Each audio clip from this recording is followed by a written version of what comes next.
अहानबदा यamna maruib update khara thamjage ngarang AT gi site gi governor unabada mayek sengna thamlami no NRC no census NRC asi government na adum support tawduna lakpani ban tawbana nongmagi suraga chajaba ima ben sing amadi mahiroi singde yamna sokhali maram aduna ban na tawa topa agitation oina tawiu haina honorable CM Yumnam Khemsana phongdokre wafama singa si first MR ground the KCP taibangan ba group ki kedar nifu ga taruknam husa gi punsi da lakpada chief minister Yumnam Khemsana makhoi bu taram ukpagi thauram da phongdokhibani ngasi KCP taibangan ba group ki kedar nifu ga taruk yauna arms nongmai kun Manipuri lengak ta surrender tawkhre homecoming ceremony first MR da pangthok tana kedar singbu honorable CM Y Khemsana taram no okre ZFD na lautuki bagi matung in hauki pa ahing nung yaidege August taraga mapan phauba sathagadaba pungni funi pani zeren strike Imphal yauna tongan mafam singda tayar mai thadun haukre loinana Imphal West ki langtaban area dana ngarang numidang maira pai bis singna maira khongchat chatun NRC update tawnaba kholau launaki Manipur NRC tawgani haiba thajaba lai ngarang Delhi chalaga Home Minister Amit Shah unarure positive response piraki masida party media public haiba laite miyam punna satminagadabani miyamna violence oiba thabuk tawidana ba appeal tawjari N Biren Singh former CM miyamna laigak pasing mikhalda para tambigani hairibasi kadai phaw mai pa ko ngamgadoribage India mayailam Delhi dalengak lon gi thaugai pangliba BJP gi Narendra Modi na lusingba NDA amati state asida BJP na lusingba lengak na Meeoi amasung Naga singi mathakta illegal immigrants in Kuki narco terrorists na hauki basai 2023 gi May ahum dagi lepa laitana landara ki wathu ki warisin purak pangamdaba dagi miyamna laingak ta thajaba Leitre laingak asina apun bagi saktam amadi miyam gi punsingak senaba khanaba thorang amata paikat pa ude center amasung state laingak na miyam gi wakat tab gi muhut apun bagi saktam thugai na landarak liba sing ki aning ba amasung apam bagi yakada leirabra haiba singnaba leiri masina maram orga yelhau purup singi punsi amasung lanthum ngak senba ngamdraba lenga ki Suklei pairiba sing lagliba 2027 da pangthokadoriba general election da paratam bigani haiba gi akan mukholau lerekli state asigi 2027 da general election pangthokani hairiba sta lengak lon gi Suklei pairiba BJP gi lesser sing amadi nauna party sta gi ticket lauduna mirep oirak pasingna miyam gi mihur oina thagat loi loinana party asigi state asta makhatana lengak lon gi thawai panghal loi hairibadi kadai phawbo mai pakpung godoribage haibu hang leitabana te miyamna party sina taba karam party sing dagi mirep oirak pasing bu miyam gi mihur oina khanduna lengak lon gi thawai paihan gadabage haibasisu asobu hang leiri lebak asigi oina leiriba national party sing gi marakta gi center amasung state asta le sanction na lengak lon gi Suklei parakhiba party haiba tarbadi Indian National Congress na party asigi matungda Bharata Janata Party BJP na lebak asida lengak lon pairakhibadagi Congress ki mapangan sontharkhibadagi BJP na malem gi political party sing gi marakta member khwaidagi masing yamna leiba amasung mapangan kanba party oire haina claim tawba leikre loinana leibak asigi state ayambada su BJP lengak lon gi Suklei pairakhiba asina state asina 2027 da pangthokadoriba general election lengak lon gi Suklei pairiba party asina amukka hanna lengak lon gi Suklei paina ba political gi oiba lalung strategy kya satharloi haingai leite state asigi miyam gi oiba issue sing amadi demand sing gi marakta gi thabuk to onthoknaba Delhi gi lusingba singna khangalakpa natragana thabuk to onthorakpa tarabadi miyam gi wakhan natragana phirep hongadra natragana hongluidra haibasini mikhal naksilakpa amadi mikhal da mai paklaba thaurang oina state asigi miyam gi kholau NRC chalhanaba Kuki lalhuba sing gi su abrogation tawba IDP sing masa gi yumda hanjilhanaba national highway gi free movement athingba lauthokpa amadi illegal immigrant in Kuki jogi khulai paiba militant sing maram damda halan khibana tragana terrorist hain lauthok tuna thabuk to onthokna honraglabadi miyamna hojik leiriba lengak asi makhatana lengak lon paihandana paratam bigani haibagi khulau amadi firep adumuk laikhigadra loinana state asida BJP gi bikhal da majority phangwa ngamdraba sumakoina lengak lon gi Suklei paina center gi lusingba singna araiba mapangan sijinar loi haningai leite state asida sangset na lengak lon gi thawai pangrakhiba national party gi lusingba singna miyam gi aning ba pamba mayukta lei haibagi damakta mikhal da paratam bigani haibagi kholau laikliba sikadai phabu mai pakpangam gadoribano issue sin loisindabana issue gi issue ngakta ngairakpa lengak ama leirabadi state adu da leiriba lengak adu state ki subject haibadi state lengak na tawgadaba sabka thawrang gi thabuk yauna law and order gi film amadi tawgadaba amadi tawroidaba thabuk sing adu ningthina khangbatana lengak ta India gi constitution na piriba satna kanglon amadi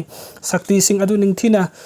khanggadabani amadi ngakna satgadabani Manipur thokliba sahi hom mapung pharaklaba irang asina maram origa state asigi law and order gi film haningai leitana soksil lakpadagi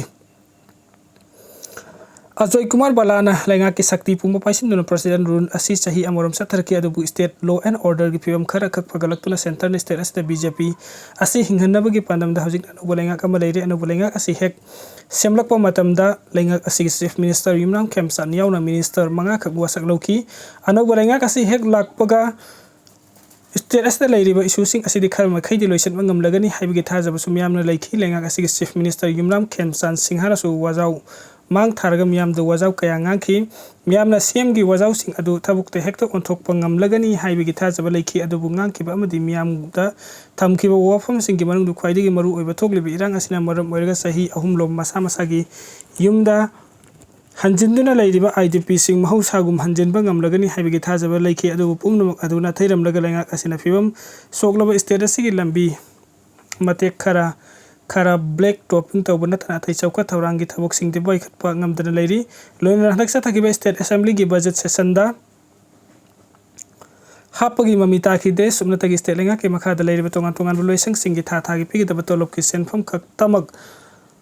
tangai padana kaithoki chauka thawrangi ahenba senfam yaukhide tokliba issue mayam asiga mari lenana khwaidigi maru oirba national census amadi irang asigi loisinaba tonganba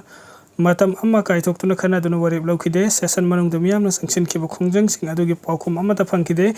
ngasi mak state asida Kuki narco terrorist sing yelhumi maitei sing ki mathakta hingsa na mang tharga satharak libi irang asigi phim khara ing tharak panatana nauna thokliba Kuki amasung tangkun Naga sing gi irang asil laksin bangam dana leiri irang asi thokan na bahona bada central forcing sauna sene haibagi khudam sangdam phawu puthoktuna media gi khutang da phungdorak pa leiribani masi maru in state asida thokliba hingsa khudingmak center gi khut yaurabra haibagi wahang asini state asida Indian constitution gi article chahum yankhai ga manga asi leiribra natragana lauthok rabra haibagi matang da su yamna samamna ba leiriba anauba state lenga asina su matik sara pangkal thauna leirabadi India gi constitution na piriba state ki sakti adugi matung ina center na khuting jenba ngambagi thauna leifam tokte constitution na piriba state lenga ki sakti sing adu sinaba ngamdaba amadi khangdaba manbagi thawong asi miyamgi oinadi khwaidigi leibak thiba haibaduni article 355 asi state lenga ting sayaw tongan bathawdu bathok sing leiraba matam thamgodabani article 355 asi state asi leirabadi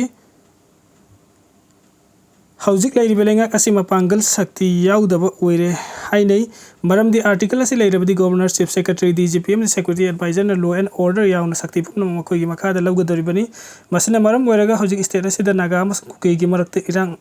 asi makha tana tokan na bakana gum bakhar gi khudyawi habasi masana taksaraba wafamni nakala maram da Houjik Leitre Yumram Kemsan singana lucingba anu belenga kasi center gi yathang yaudana kari gum batham amata tawba ngamde habasi lenga asina tawthokli pathabuk sing asida ifongphong na uthok sarabani khudam haibabung hekaitana yamna toina union home minister unaba kaurakle haiduna satli mahaki khongchat adu state asida thengnari bathokli issue sing asiga mari lenna satpa oiramgani haibasi miyamgi thajabani adu khongchat adu halaklaba matung media gi khuthangdana tragami pan pangthoktuna irang asiga mari lenna karigum mofang mata phongdoktana tuminna adum leisalli miyamgi thajaba adugi on taina bang hakto oina tawi Houjik aikoigi mangda tariba miyamna pamliba maru oiba issue sing haibasi IDP sing masa gi yumda hanjil hanba thokliba irang asi mapung khana loisalaba matung state amasung national highway sing lamdam sigi yelhong mising mahusagum sathok sasin yahanba amadi national census amadi NRC hana sathaduna mito miyan cha sing ningthina khandoklaba matung census asi sathaba haibasini lenga kasi hek semlakpa leiriba issue sing asi loisan bangam loi haibagi thajaba miyam da phauki adubu Houjik leiriba Waikem sana lucingba lenga asida laikiba miyam gi thajaba adugi ona tainaba da ngakta uri lenga asina miyam gi kari thabuk tawri haibasi khangba ngamde lenga nasu haidokte khwaidigi maru oiriba issue sing gi marungda ama oiriba national census ka mari lenna matam khara yaithok yasindi tawrakpa maramdi Houjik census ki mayokta tongan ba CSO sing mahairoi lop sing yauna miyamna akanba khongjing leptana sangsilli miyamgi khongjang ase Houjik chathariba parliament session phawbu yaurabani center na su miyamgi sangsilliba khongjang ase khardi tagani hairiba su miyamgi thajabani tafam su thogi maram sina leiriba lenga kasina su ngasi mak mangda tariba issue sing asi yamna lup lauduna ningthina mamai chumna hona hugadabadi natrabadi issue sing asigi mathakta issue mathang hapchillaktuna loisin bangamdaba thawdok wathong hakta thengna duna leiragani haibasi ningsing hawbo chumgani Russia da Ukraine khwai kanwa mongda drone attack chathakre Russia na su khut hankhre Russiaꯒꯤ ꯇꯣꯉꯥꯟ-ꯇꯣꯉꯥꯟꯕ ꯃꯐꯝꯁꯤꯡꯗ ꯌꯨꯀ꯭ꯔꯦꯟꯅ ꯈ꯭ꯋꯥꯏꯗꯒꯤ ꯀꯟꯕ ꯃꯑꯣꯡꯗ ꯅꯣꯡꯊꯛꯇꯒꯤ attack ꯆꯠꯊꯈ꯭ꯔꯦ꯫ Moscow ꯑꯃꯁꯨꯡ ꯔꯣꯁꯇꯣꯞꯀꯤ ꯑꯀꯣꯏꯕꯗ drone ꯀꯌꯥꯃꯔꯨꯝ ꯀꯥꯞꯁꯤꯜꯂꯛꯄꯗ ꯃꯤꯑꯣꯏ 6 ꯁꯤꯔꯦ ꯍꯥꯏꯅ ꯔꯁꯤꯌꯟ ꯑꯣꯐꯤꯁꯤꯌꯦꯜꯁꯤꯡꯅ ꯐꯣꯡꯗꯣꯛꯈꯤ꯫ ꯆꯍꯤ ꯑꯁꯤꯒꯤ ꯃꯅꯨꯡꯗ ꯌꯨꯀ꯭ꯔꯦꯟꯅ ꯗ꯭ꯔꯣꯟ ꯑꯃꯗꯤ ꯃꯤꯁꯥꯏꯜ ꯁꯤꯖꯤꯟꯅꯗꯨꯅ ꯔꯁꯤꯌꯟ ꯃꯤꯂꯤꯇꯔꯤꯒꯤ ꯌꯥꯝꯅ ꯃꯔꯨꯑꯣꯏꯕ ꯃꯐꯝꯁꯤꯡ ꯑꯃꯁꯨꯡ ꯏꯅꯔꯖꯤ ꯏꯟꯐ꯭ꯔꯥꯁ꯭ꯇ꯭ꯔꯛꯆꯔꯁꯤꯡꯗ ꯑꯦꯇꯦꯛ ꯆꯠꯊꯗꯨꯅ ꯂꯥꯛꯈꯤ꯫ ꯈ꯭ꯋꯥꯏꯗꯒꯤ ꯏꯀꯣꯟ ꯀꯣꯟꯕ ꯑꯣꯏꯅ ꯅꯣꯡꯊꯛꯇꯒꯤ ꯆꯠꯊꯔꯛꯈꯤꯕ ꯑꯦꯇꯦꯛꯇ ꯔꯁꯤꯌꯟ ꯑꯣꯟꯂꯥꯏꯟ ꯔꯤꯇꯦꯂꯔ ꯋꯥꯏꯜꯕꯦꯔꯤꯁꯀꯤ ꯃꯔꯨꯑꯣꯏꯕ ꯋꯦꯌꯔꯍꯥꯎꯁ ꯑꯃ ꯆꯥꯛꯈꯠꯂꯛꯈꯤ꯫ ꯔꯁꯤꯌꯥꯅꯁꯨ ꯂꯃꯟ ꯈꯨꯝꯕ ꯑꯣꯏꯅ ꯀꯥꯎꯟꯇꯔ ꯑꯦꯇꯦꯛ ꯆꯠꯊꯗꯨꯅ ꯌꯨꯀ꯭ꯔꯦꯟꯒꯤ ꯗ꯭ꯔꯣꯟ 912 ꯑꯃꯥꯡ-ꯑꯇꯥ ꯊꯣꯛꯍꯟꯈꯤ꯫ ꯗ꯭ꯔꯣꯟ ꯈꯔꯗꯤ ꯅꯣꯡꯊꯛꯇ ꯄꯥꯏꯔꯤꯉꯩꯗꯒꯤ ꯏꯟꯇꯔꯁꯦꯞ ꯇꯧꯗꯨꯅ ꯑꯃꯥꯡ-ꯑꯇꯥ ꯊꯣꯛꯍꯟꯈꯤ꯫ ꯃꯇꯨꯡ ꯇꯥꯔꯛꯄꯗ ꯔꯁꯤꯌꯥꯅ ꯃꯤꯁꯥꯏꯜ ꯑꯃꯁꯨꯡ ꯗ꯭ꯔꯣꯟ ꯁꯤꯖꯤꯟꯅꯗꯨꯅ ꯌꯨꯀ꯭ꯔꯦꯟꯒꯤ ꯃꯐꯝ ꯀꯌꯥꯗ ꯑꯦꯇꯦꯛ ꯆꯠꯊꯈꯤ꯫ ꯏꯟꯗꯤꯌꯥꯗꯒꯤ ꯍꯧꯔꯛꯈꯤꯕ ꯕꯤꯂꯤꯌꯅꯤꯌꯔꯁ ꯂꯛꯁꯃꯤ ꯃꯤꯠꯇꯜꯒꯤ ꯁ꯭ꯇꯤꯜ ꯄ꯭ꯂꯥꯟꯠ ꯑꯃꯁꯨ ꯑꯃꯥꯡ-ꯑꯇꯥ ꯊꯣꯛꯈꯤ ꯍꯥꯏꯔꯤ꯫